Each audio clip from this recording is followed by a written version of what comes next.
আর যে মানুষগুলো এই গোয়েন্দা বিভাগের বিভিন্ন দায়িত্বে যারা আছে, বিশেষ করে আয়না ঘরের সাথে আর এই ডিউবি অফিসে কাউন্টার টেরোরিজমে যারা দায়িত্বে ছিল, এই মানুষগুলোর কোনো মাপ নেই।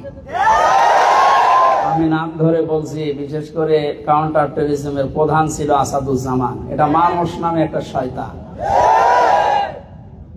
আমাকে আঘাত করার জন্য খালি বারবার আদেশ দিচ্ছিল রিমান্ডিং।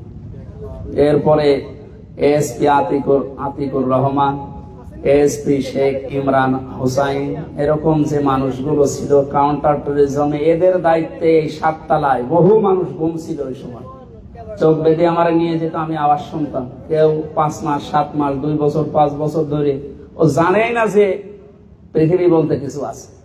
আমার মাটির নিচের ঘরে আমাকে নিয়ে যেত, মাঝে মাঝে টাঙিয়ে রাখতো।